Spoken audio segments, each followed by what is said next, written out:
Hello tout le monde, alors bonjour Cryodo, bonjour Buddy les termes, bonjour Skirt 13 ou Skurt, je sais pas. Le sujet de ce soir, on va juste lire un article sur le lien entre intelligence, mais ce n'est pas le QI plus précisément, et la religiosité, les religions, ok? On va lire un article et il y aura matière à discuter là-dessus, à commenter, vous allez voir, il y aura beaucoup de matière. Bonjour à toi Kundare, bonsoir. Bienvenue à toi. On va commencer à lire. Je vais commencer à enregistrer une seconde. Ok, ça commence. On va lire l'article, je vais m'arrêter plusieurs fois et on va apporter quelques petits éléments en plus. Ok. Relation entre intelligence et inclination religieuse. Il existe une corrélation inverse entre l'intelligence et l'inclination religieuse à un niveau individuel comme à un niveau national. Résumé de ce qu'on va lire. Il est démontré que l'intelligence, mesurée en G psychométrique, intelligence générale, G psychométrique, c'est synonyme de QI, quoi, si vous voulez, est négativement lié à la croyance religieuse. Nous examinons également si cette relation négative entre l'intelligence et la croyance religieuse est présente entre les nations. Nous constatons que, dans un échantillon de 137 pays, la corrélation entre le QI et l'athéisme est de 0,6, ce qui est énorme, hein, énorme. Si vous voulez, à partir de 0,25, on considère qu'une corrélation vaut le coup, on s'attarde là-dessus, quoi. À un niveau individuel, la corrélation entre QI et inclination religieuse est de moins 0,88. Oh, ça c'est énorme, ça. Énorme. Je vais lire vos commentaires en parallèle. Hein. Là, je pense que c'est clair, c'est bien zoomé. Ouais. Alors, on continue. Le livre de Richard Dawkins, The God Delusion, suggère que ce n'est pas intelligent de croire en l'existence de Dieu. Dans ce document, nous examinons la preuve de cette assertion, c'est-à-dire s'il existe une relation négative entre l'intelligence et la croyance religieuse. Si la relation négative entre l'intelligence et la croyance religieuse est une différence en termes de G psychométrique, et s'il y a relation négative entre l'intelligence et la croyance religieuse entre les nations. Ok. On continue. Nous sommes loin d'être les premiers à suggérer l'existence d'une relation négative entre l'intelligence et la croyance religieuse au sein des nations. Ce phénomène a été observé dans les années 20 par Howells et Sinclair, qui ont tous deux fait état d'études montrant des corrélations négatives entre l'intelligence et les croyances religieuses parmi les étudiants de moins 0,27 et moins 0,29 à moins 0,36. Comme je l'ai dit tout à l'heure, à partir de 0,25, on considère que ça vaut le coup d'être pris en considération, à l'aide de différentes mesures de la croyance religieuse. Ok. Dans les années 1950, Argyle a conclu que les étudiants intelligents sont beaucoup moins enclins à accepter les croyances orthodoxes et un peu moins susceptibles d'avoir des attitudes pro-religieuses. Les preuves d'une relation négative entre l'intelligence et la croyance religieuse au sein des nations proviennent de 4 sources. Ce sont 1. Des corrélations négatives entre l'intelligence et la croyance religieuse. 2. Une plus faible proportion de croyances religieuses chez les élites intellectuelles par rapport à la population générale. 3. Un déclin de la croyance religieuse avec l'âge chez les enfants et chez les adolescents, leur capacité cognitive augmentant. 4. Une baisse de la croyance religieuse au cours du XXe siècle, comme l'intelligence de la population a augmenté. Ça c'est l'effet Flynn, qui est l'amélioration de la médecine et la nutrition, la nourriture du cerveau, quoi. Corrélation négative entre l'intelligence et la croyance religieuse. Un certain nombre d'études ont trouvé des corrélations négatives entre l'intelligence et la croyance religieuse. Un examen fut réalisé par Bell en 2002. 43 études, dont toutes, sauf 4, trouvent une corrélation négative. À cela s'ajoute une étude aux Pays-Bas d'un échantillon national représentatif qui a indiqué que les agnostiques ont 4 points de QI de plus que les croyants, 1964. Dans une étude plus récente, en 2007, à analyser les données de l'American National Longitudinal Study of Adolescent Health, un échantillon national d'abord testé pour l'intelligence avec le PPVT. Lors de cette entrevue, on leur a demandé dans quelle mesure êtes-vous religieux. La réponse était codée non religieux, pas religieux, modérément religieux et très religieux. Les résultats ont montré que les non religieux ont obtenu un QI moyen de 103,09, suivi dans l'ordre décroissant par les 3 autres groupes, 99,34, 98,28, 97,14. La relation entre le QI et la croyance religieuse est très significative, P largement inférieur à 0,00001. Ok. Résultat statistiquement significatif donc, lorsque 0 est en dessous de 0,05. Pour les scientifiques qui m'écoutent. Ok. On retrouve un moindre pourcentage de croyants dans les élites intellectuelles que dans la population générale. Ok. Ok. Dans la corroboration de ces études, il fut trouvé une corrélation négative entre l'intelligence et la croyance religieuse en comparant le pourcentage de croyants parmi les élites par rapport à la population en général. Montré en 1921 dans une enquête sur les croyances religieuses d'éminents scientifiques et chercheurs américains qui a montré que 39% ont déclaré qu'ils croyaient en Dieu, avec une série de 48% chez les historiens, 24% chez les psychologues. Il a été signalé que parmi un groupe de 64 scientifiques, éminents scientifiques, 61 étaient indifférents à la religion. Ça laisse environ 5% de croyants. Ceci est beaucoup plus bas que le pourcentage des croyants de la population générale, estimé à 95,5% en 1948. Ok. Chez les éminents scientifiques, ils sont 5% de croyants. Dans la population générale aux États-Unis, en 1948, c'était 95,5%. C'est quasiment un rapport x19, quoi. Ok. 19 fois plus nombreux dans la population générale à croire en Dieu que chez des éminents scientifiques. Dans les années 1990, une étude American National Academy of Science a signalé que 7% croyaient en l'existence de Dieu par rapport à environ 90% dans la population générale. Là, on a un rapport de x13. Ils sont 13 fois moins croyants chez les scientifiques que dans la population générale. En Grande-Bretagne, c'est aussi confirmé, 3% des boursiers de la Société Royale, Royal Society, croyaient en l'existence de Dieu, tandis que 78 ne croient pas, le reste étant indécis. Au même moment, un sondage de la population générale a révélé que 68,5% croient en l'existence de Dieu, 3% contre 68%. Donc là, on a un rapport de x22 à peu près.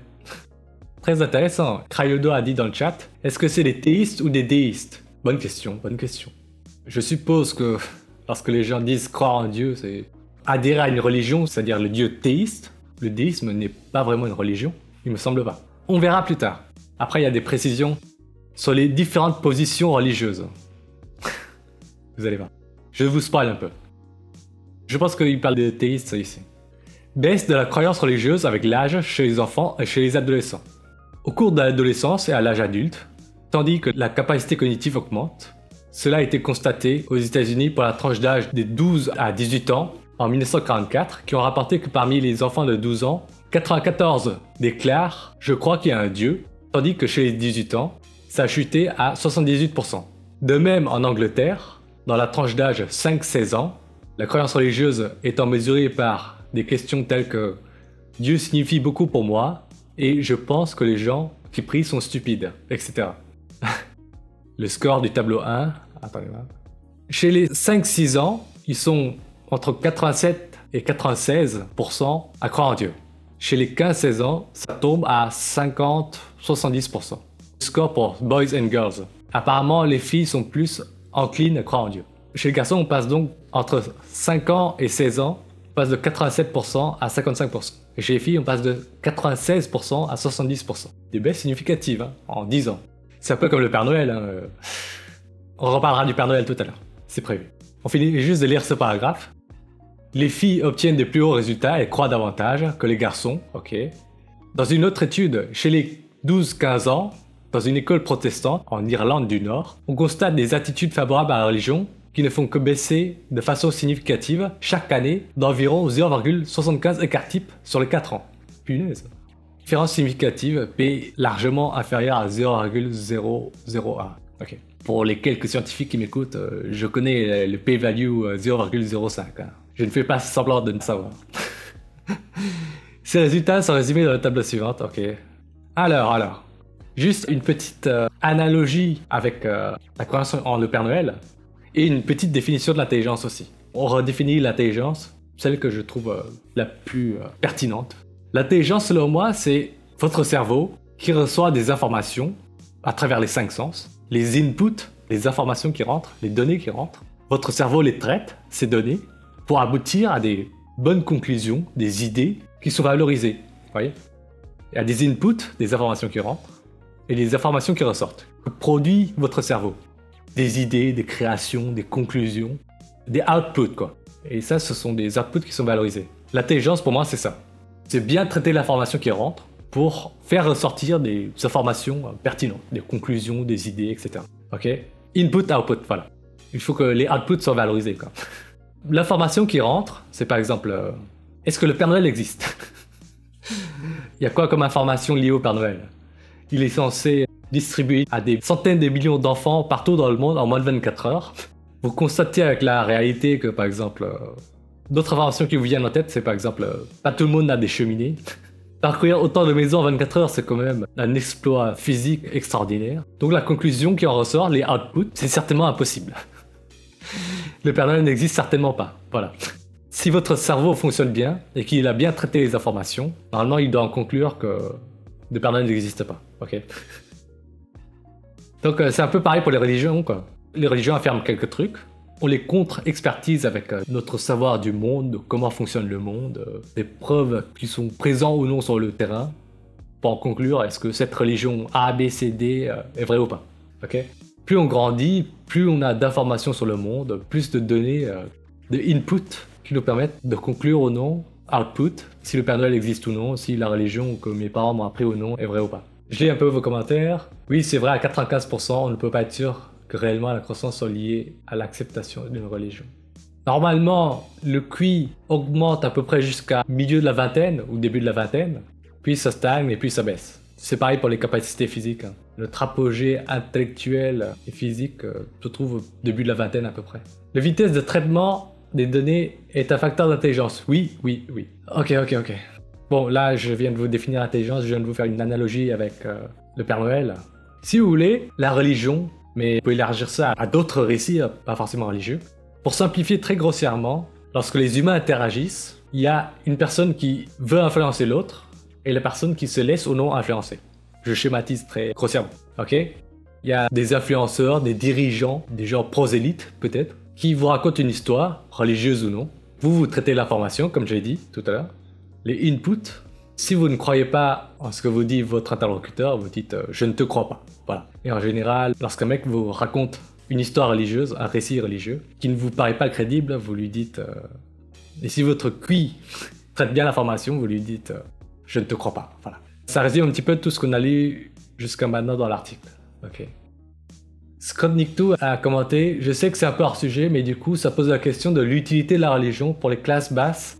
Il n'y en a vraiment aucune. Même pas le fait d'avoir chacun droit à une femme, système anti-polygame et mariage. Je crois que le Philogène avait fait une vidéo là-dessus. » Alors, ça, c'est un autre sujet. La question de l'utilité n'est pas du tout la même que la question de vrai ou faux. Lorsqu'il s'agit du domaine scientifique, la science ne tranche que sur la question vrai ou faux, vrai ou faux. Tout ce qui est politique tranche sur les questions est-ce qu'on applique ou pas, ok? Est-ce que c'est bien ou pas? C'est une autre question. Bien sûr que les religions ont une utilité, mais ça veut pas dire qu'elles sont vraies. C'est un autre sujet, quoi. Ici, je pense que dans cette vidéo, ce stream, on va juste se contenter de répondre à la question vrai ou faux, ok? La question est-ce que j'applique ou pas? Est-ce que j'adhère ou pas? Est-ce que c'est bien ou pas? C'est de l'ordre de la politique, ça. La question de l'utilité, du bien ou du mal, est différente de la question vrai ou faux.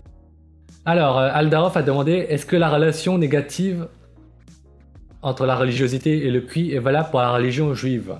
Alors, ce qu'il y a, c'est que le mot juif désigne une ethnie qui ne croit pas forcément en Dieu, qui peut croire en Dieu, mais qui ne croit pas forcément. Par exemple, on dit juif ashkénaze, mais parmi les juifs ashkénazes, il y en a plein qui sont athées, vous voyez. C'est un mot qui désigne une ethnie, mais aussi les adhérents au judaïsme. Voilà. On peut se déclarer juif sans croire au judaïsme.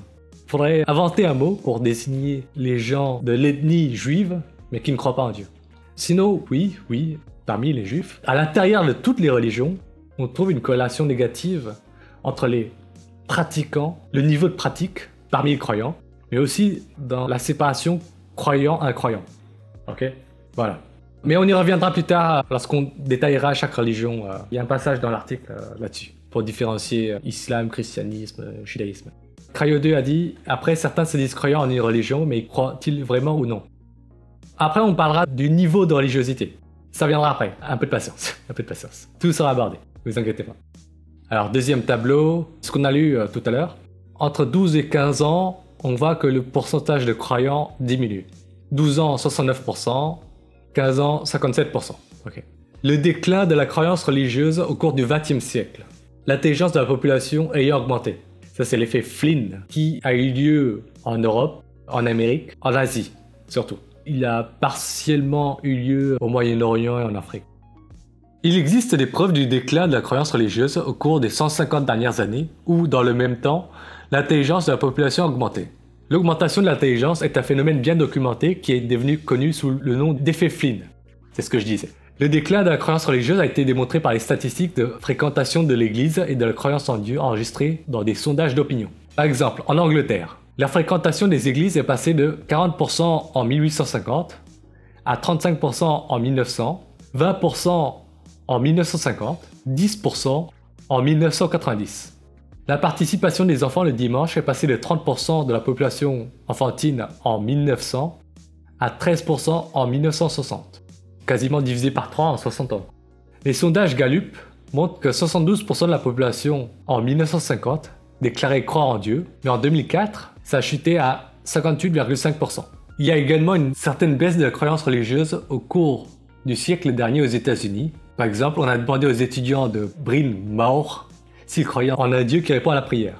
Alors les réponses donc, des réponses positives ont donné 42% en 1894, 31% en 1933, 19% en 1968. C'est passé de 42% à 19% en 60 ans. Ça a été divisé par 2. Plus que divisé par 2. Les étudiants qui s'inscrivent à l'université de Michigan ont été invités à mentionner s'ils étaient croyants ou non. En 1896, ils étaient 86%. En 1930, ils sont 70%. En 1968, ils sont 44%. Quasiment divisé par 2 en 70 ans. À Harvard, le pourcentage d'élèves qui croient en Dieu, prient tous les jours ou assez souvent, et allant à l'église au moins une fois par semaine, ont tous décliné entre 1946 à 1966. C'est passé de 79% en 1948 à 58% en 1968. Ça a diminué de 20% en 20 ans. Parmi la population générale, en 1948, 95% croyaient en Dieu. C'est tombé à 89,5% en 2004. Une autre infographie. QI moyen des gens qui ont un niveau de religiosité à 0, not at all. Un QI moyen à 103. Slightly, un petit peu religieux, ils sont à 99. Moderately, 98. Very religious, 97. C'est quand même énorme. Hein. 6 points de QI. Hein. Plus utile que le Père Noël. Ok. Ils sont juifs pour le réseau, mais ils n'y sont pas croyants. Exactement, c'est ce que je disais. Le mot juif désigne une ethnie qui a une base religieuse, mais tu peux être juif sans être croyant. C'est des faux positifs, voilà. Comment les chercheurs cherchent à mesurer une intensité de croyance sur une personne? Ok. Le niveau de pratique, voilà.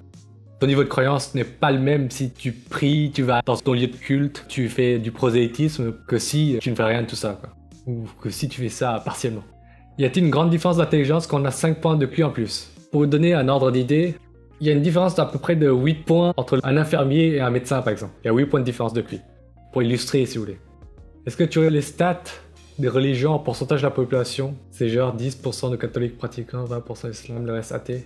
Les stats ethniques officiellement en France sont difficiles à obtenir, mais il me semble qu'il y a entre 10 et 15% de musulmans en France. Voire peut-être 20% même. Ensuite, c'est difficile de savoir la part de croyants parmi eux, quoi. Déjà, les apostats de l'islam sont stigmatisés, sont persécutés. Donc, il est souvent dans le placard. Difficile d'avoir des stats exactes. Aldaroff a demandé est-ce qu'il existe une religion qui attire particulièrement les gens avec un faible QI? Oui. Il y aura un classement des QI moyens entre les religieux plus tard. Un peu de patience. On continue à lire. Pour déterminer s'il y a une relation négative entre la croyance religieuse et psychométrie G, les données de l'enquête longitudinale nationale sur les jeunes ont été analysées pour représenter 15 millions d'adolescents américains de 12 à 17 ans, blablabla. Les athées ont obtenu 6 points de QI de plus que l'ensemble des sujets du groupe professant à l'une ou l'autre d'un grand nombre de religions différentes. La différence d'intelligence entre athées et croyants fut importante, même sans l'aide de données pondérées. P égale 0,04. Ok. Statistiquement significatif donc. Ok, la droite, corrélation. QI moyen et religiosité par pays, ok? On va mentionner les pays, par exemple, QI moyen au Japon qui est de 105-106, ici. Ensuite, il y a Allemagne, Grande-Bretagne, Canada, US, Sénégal, ok, vous voyez ce que je veux dire, quoi. Pourcentage de la population qui considère que la religion est très importante. Avant, on avait constaté une corrélation négative entre QI et intelligence à l'échelle individuelle, mais ça se retrouve aussi au niveau des nations, quoi. des populations. Pour étudier la relation entre l'intelligence et la croyance religieuse entre les nations, nous avons pris le QI moyen des nations. Cette source indique que les QI nationaux ont un haut niveau de fiabilité. Les QI nationaux sont corrélés à 0,9. Oh putain, c'est énorme. Ok, ça c'est pour dire que les QI nationaux sont fiables. Nous avons pris les chiffres de la croyance en Dieu, qui donnent des données dans 137 pays, représentant un peu plus de 95% de la population mondiale. Ces données ont été recueillies essentiellement à partir d'enquêtes effectuées en 2004, bien que dans quelques pays, les enquêtes ont été faites 1 ou 2 ans plus tôt. Ok, bon. Bon, les résultats. Les données pour les QI et les pourcentages affirmant croire en Dieu pour les 137 pays figurent dans l'appendice. On constate que seulement 17% des pays, 23 sur 137, la proportion de la population qui ne croit pas en Dieu est supérieure à 20%. Ce sont pratiquement tous les pays de QI plus élevés. Il n'y a que 17% des pays qui ont un taux d'athée supérieur à 20%. Punaise. Et ce sont les pays avec un QI moyen le plus élevé, quoi. Les corrélations entre le QI national et l'athéisme sont données dans le tableau 3. La ligne 1 donne une corrélation 0,6, ce qui est énorme pour l'échantillon total et est statistiquement significatif. P inférieur à 0,001. Nous avons également divisé les pays en deux groupes, ceux avec un QI moyen entre 66 et 86 et ceux avec un QI moyen entre 87 et 108. La ligne 2 présente les données pour les 69 pays de QI entre 64 et 86, donc c'est pas énorme. Dans ce groupe, seulement 1% de la population est non croyante, 1,95%. La ligne 3 pour les données des 68 pays entre 87 et 108, l'autre moitié. Dans ce groupe, 20% de la population croit en Dieu. Oh punaise. Bon alors, sur les 137 pays, on a coupé en deux. Les 69 pays les moins intelligents, les 68 pays les plus intelligents. Dans les pays peu intelligents, on retrouve 2% d'athées. Dans les pays très intelligents, plus intelligents que l'autre groupe du moins, on retrouve 16% d'athées. Je vais lire en commentaire une seconde. Scott Nicto a dit « Après, il y a un biais, c'est des pays de l'hémisphère nord qui croient moins car plus avancés en termes d'éducation, donc moins de gens susceptibles de croire au Père Noël. » Faut se demander, est-ce que c'est l'éducation qui permet l'intelligence ou est-ce que c'est l'intelligence de la population qui leur ont permis de développer une bonne éducation pour un plus grand nombre? Est-ce que vous voyez ce que je veux dire? D'ailleurs, c'était la vidéo qui parle de la théorie selon laquelle le climat plus froid au nord avait mis en valeur l'intelligence des individus, donc ils seraient moins crédules dans ces zones-là aujourd'hui.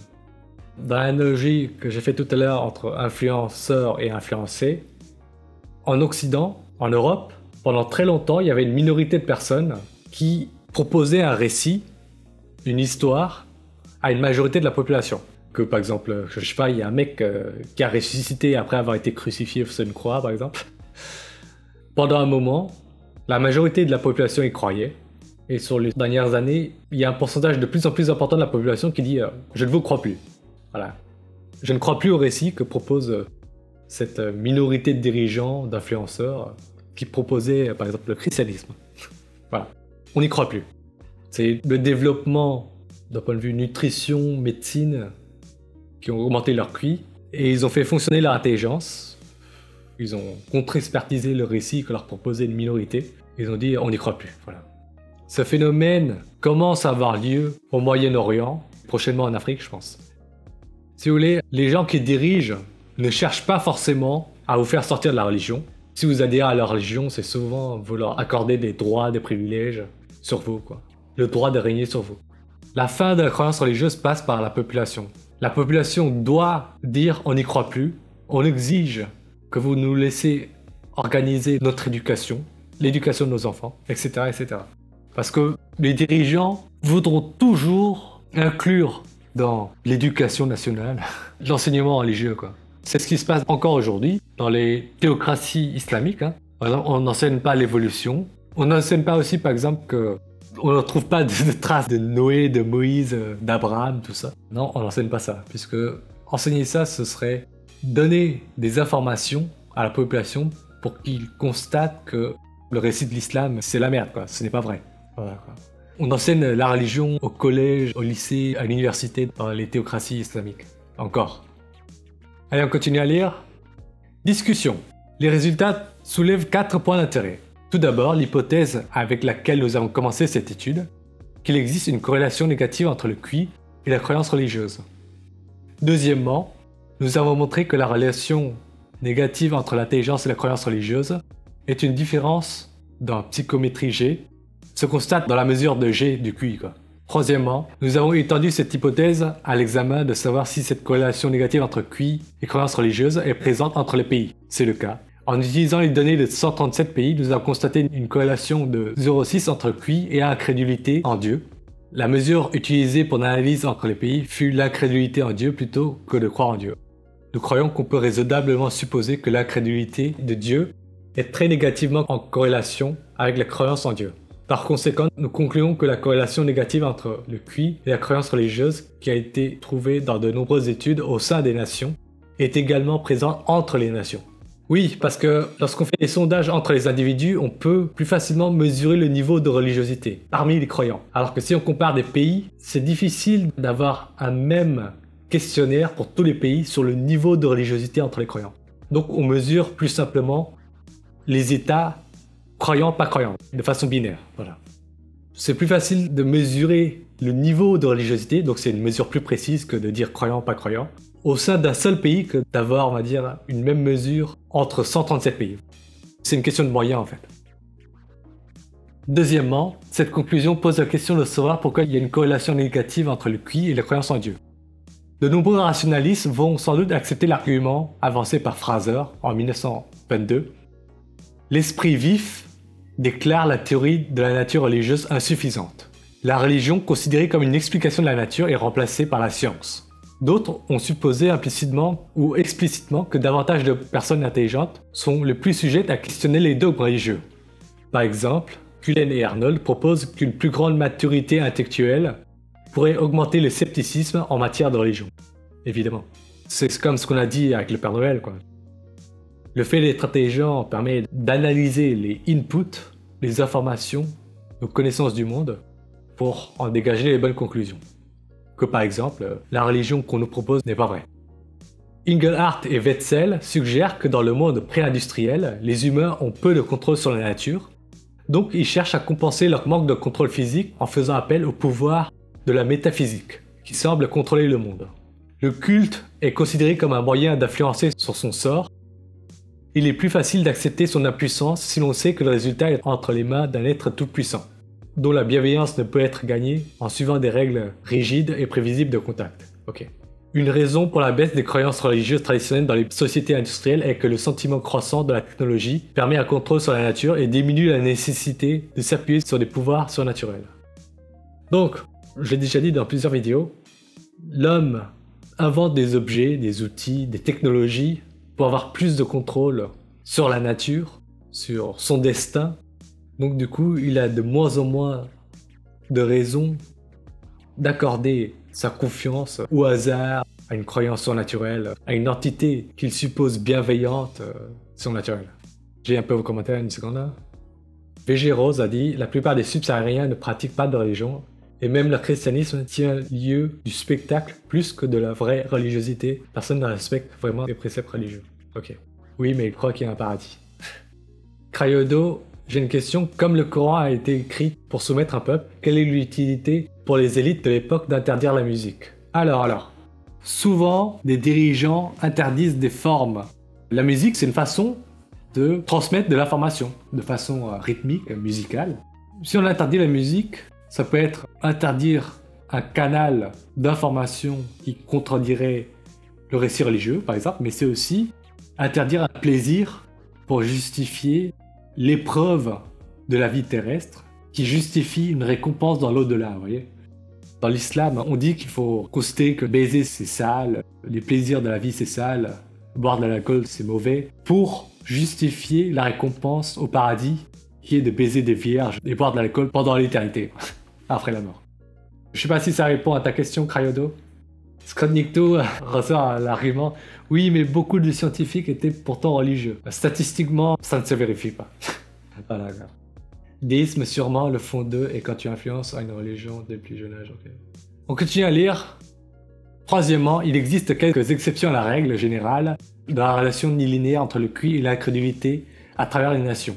Deux des plus anormales sont Cuba et le Vietnam, qui ont des pourcentages plus élevés d'incrédules que ne laissent prévoir leur QI de 85 et 94 respectivement. C'est probablement attribuable au communisme et aux fortes propagandes athées contre la croyance religieuse.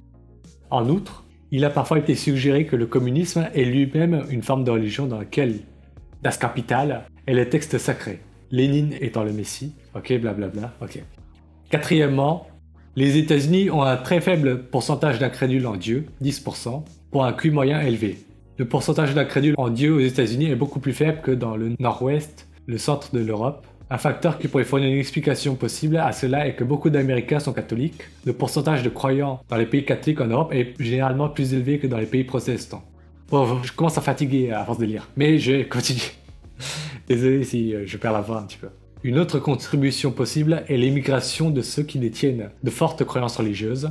Un autre facteur possible serait peut-être qu'un certain nombre d'émigrants en provenance d'Europe sont allés aux États-Unis en raison de leurs croyances religieuses fortes, de sorte que ces croyances ont été transmises. Bon, ok. Ils essaient d'expliquer quelques exceptions à la corrélation négative entre croyance en Dieu et QI.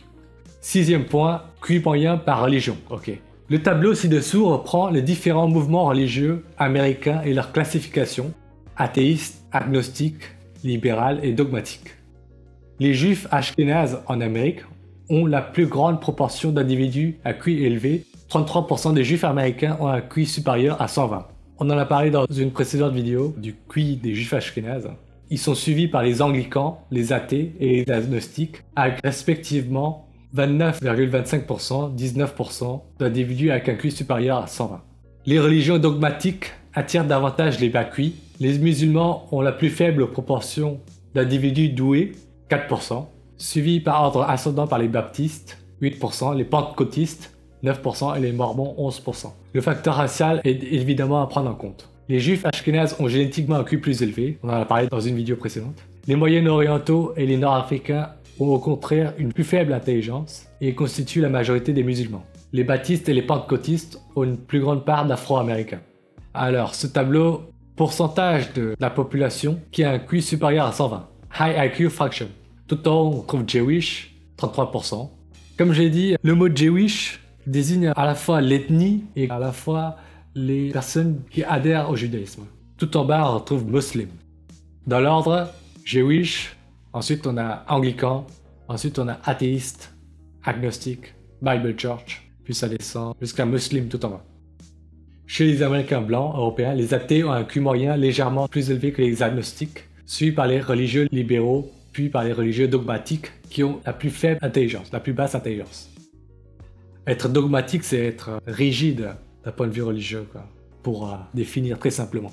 La religion n'a évidemment aucun impact direct sur l'intelligence, qui est un paramètre physiologique du cerveau, essentiellement déterminé par les gènes. C'est un QI moyen préalablement moins élevé qu'attirera certains vers une religion plus dogmatique.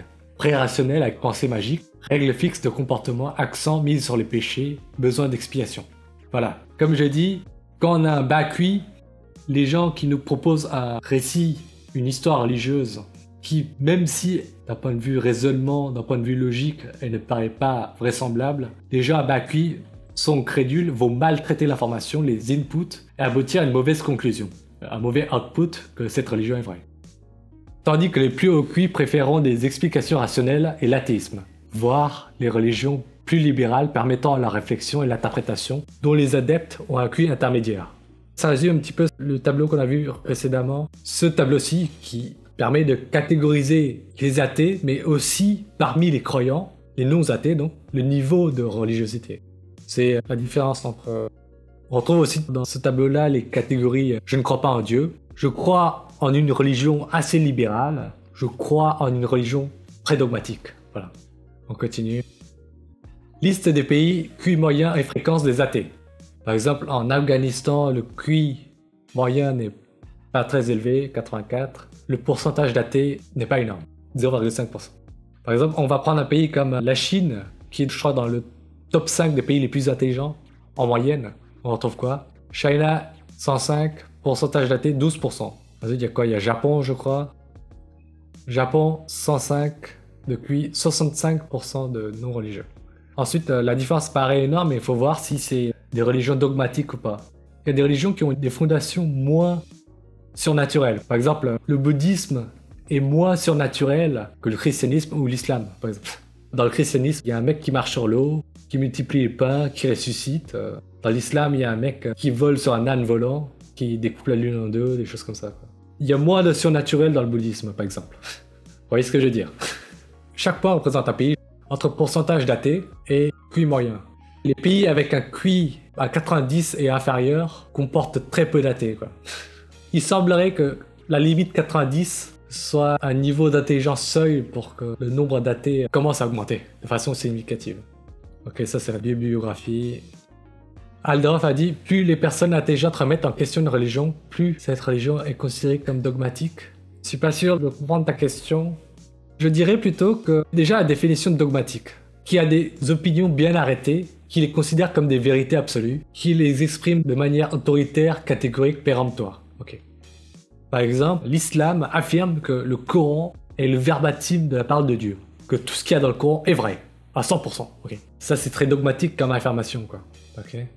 Je dirais plutôt que plus une personne est intelligente, plus elle sera encline à remettre en question les affirmations qu'on lui propose, par exemple les affirmations religieuses, et donc sa pratique, son niveau de pratique, son niveau de religiosité, cette personne intelligente aura une vision plus libérale, moins dogmatique de sa religion. Son interprétation à elle sera moins dogmatique, sera moins arrêtée, plus flexible, je dirais. On va prendre au sein d'une même religion, par exemple, je pense que les musulmans les moins intelligents seront les plus religieux, alors que les musulmans intelligents auront une version light de l'islam.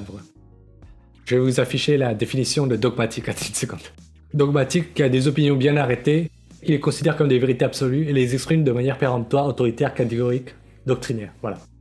Un niveau de religiosité plus élevé, quoi, tout simplement. Moins sujette à interprétation, moins flexible, je dirais. Tout est vrai, un point c'est tout. Voilà.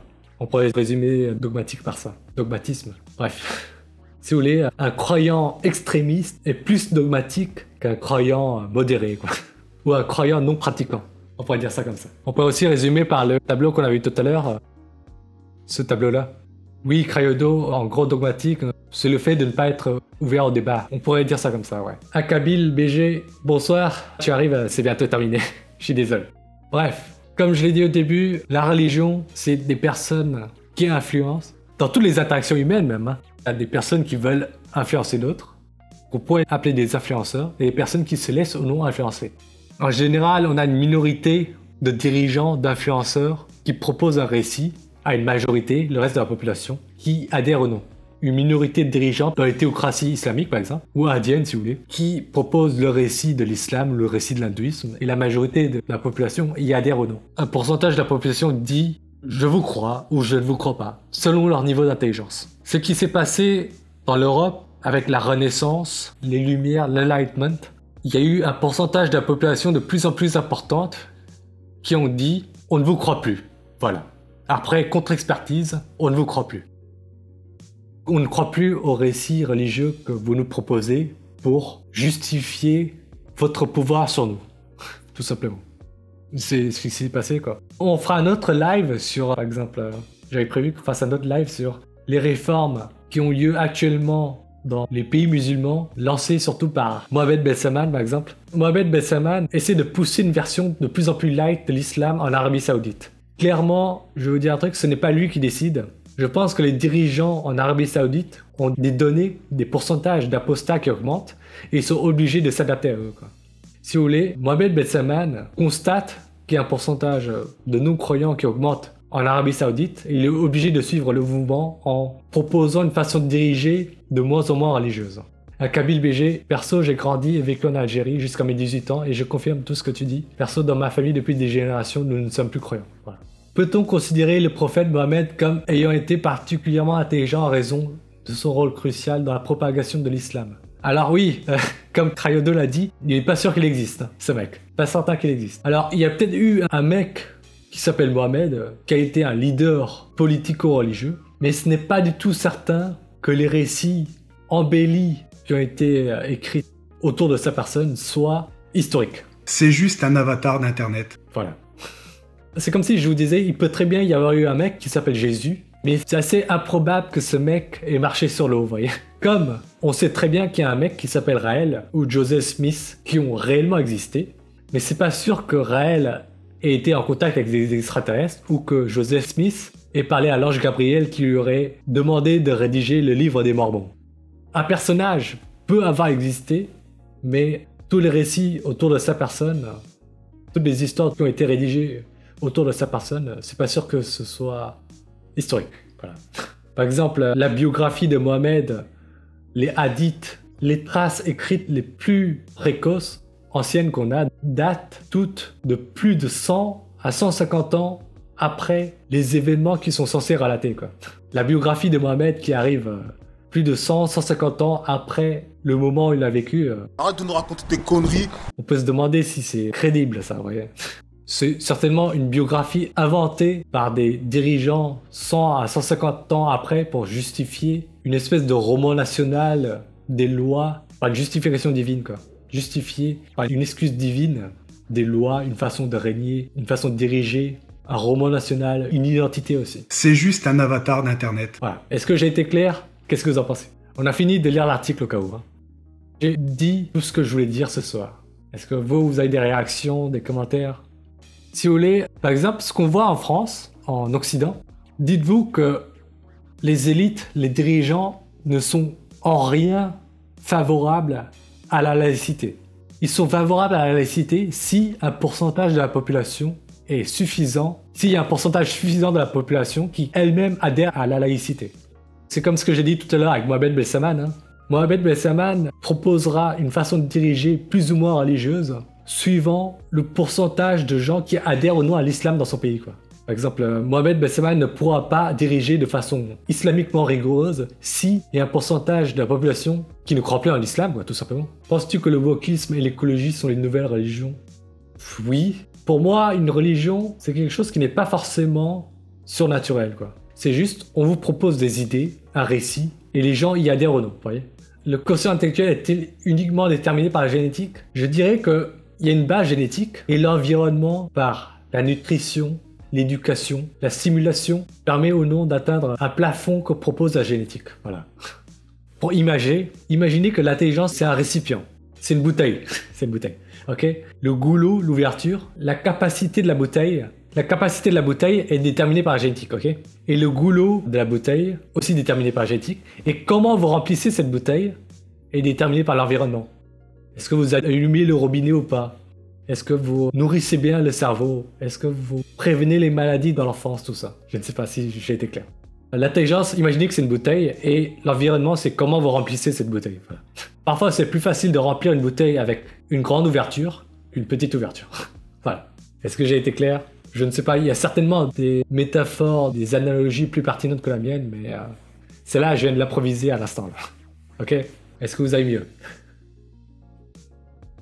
Oui, voilà. On peut aussi comparer ça à la génétique de la muscu, quoi. La part de génétique et d'entraînement dans la muscu. Est-ce que la lecture aide à stimuler? Je dirais que la lecture permet de ne pas gâcher un potentiel. Je pense que c'est plutôt ça. Je dirais qu'il faut mieux lire que de ne pas lire, voyez, dans le résultat final du QI. Mais je ne saurais pas dire si ça augmente de façon significative le QI. Je dirais que ça permet déjà de ne pas le diminuer. Ce qui est certainement déjà bon à apprendre. Oh, j'ai déjà dit tout ce que j'avais à dire. Si vous n'avez pas d'autres commentaires, je vais prendre un congé. Et on reviendra très vite pour parler d'autres sujets similaires. D'intelligence et de QI. Certainement dans la semaine. Est-ce qu'il y a une corrélation négative entre le QI et le gauchisme? Si on définit le gauchisme comme le fait d'avoir une interprétation très dogmatique de certaines idées de gauche, alors oui, certainement. Je dirais que le gauchisme libéral est plus associé à un QI élevé que le gauchisme dogmatique. Penses-tu que le QI est corrélé au niveau d'études? Il est corrélé au niveau d'études. Il est corrélé au niveau d'études. Je crois qu'il y a plein d'études qui ont montré, par exemple, le QI moyen des universitaires, le QI moyen des bacheliers, le QI moyen de ceux qui ont raté le bac, le QI moyen de ceux qui ont raté le brevet, etc. etc. En général, lorsqu'on a des moyens, on va jusqu'au plus haut niveau d'études que notre QI permet. La réussite scolaire est liée au QI ou au capital culturel hérité. Je dirais les deux. Parce que, en général, quand tu as un haut QI, tu tends à essayer de transmettre un haut capital culturel à tes gosses, quoi. Quand tu as un haut QI, tu en conclus que l'éducation des gosses, le fait de cultiver tes gosses, c'est très important. Ça s'entretient, si vous voulez. Il y a un cercle vertueux dans le fait d'avoir un QI élevé, et c'est aussi un cercle vicieux d'avoir un QI bas aussi. Voilà, quoi. Avec la définition de l'intelligence que j'ai donnée en début de vidéo, le fait de prendre de bonnes décisions, d'aboutir à des bonnes conclusions, Est-ce que le fait d'être fort en maths est forcément lié à un haut QI? Je dirais que si tu prends 100 mecs qui sont bons en maths et 100 mecs qui sont mauvais en maths, je pense que le QI moyen du premier groupe est plus élevé que le QI moyen du deuxième groupe. Voilà. Est-ce que ça répond à ta question? C'est comme le niveau d'études, hein. Tu prends 100 personnes avec un haut niveau d'études et 100 personnes avec un bas niveau d'études, le premier groupe aura un QI plus élevé, quoi. Combien de QI faut-il pour avoir 100 cas par mois? Il faut avoir certains QI, certainement, mais aussi beaucoup de paramètres comme la personnalité, peut-être la chance aussi, par le fait d'arriver à avoir 10 cas par mois. Mais plus tu as un haut QI, plus c'est facile d'y arriver. C'est tout ce que je dirais. Cryodo, dans les études, c'est surtout dans les dernières années, dans les premières années de licence par exemple, il y en a encore beaucoup dans un QI moyen. Oui, c'est seulement les hauts QI qui réussissent les examens au fil des années et qui parviennent au niveau supérieur. C'est comme dans les jeux vidéo, je dirais. Les meilleurs arrivent loin dans les jeux vidéo, et les plus nuls s'arrêtent au premier niveau, quoi. Par manque de capacité, tout simplement. C'est comme dire que ceux qui ratent le brevet ont un bas QI, ceux qui réussissent le brevet mais ratent le bac ont un QI un peu plus élevé, ceux qui réussissent le bac ont un QI encore un peu plus élevé que les groupes précédents, ceux qui arrivent à aller à bac plus 5 sont encore un QI plus élevé, ceux qui arrivent à bac plus 10 ont encore un QI plus élevé, etc., etc. Ils passent les niveaux, quoi, comme dans un jeu vidéo. Bon, ce sera tout. Ça fait un peu plus d'1h20 que je suis là. On se dit à très bientôt pour d'autres vidéos sur la religion et l'intelligence. Et la drague, la séduction, aussi ça, quoi. Très bientôt. Merci pour votre attention, votre temps, de m'avoir écouté. Je vous souhaite bonne nuit et à la prochaine. Kokube, j'espère que vous allez cranter. Apagnant. Allez, à plus.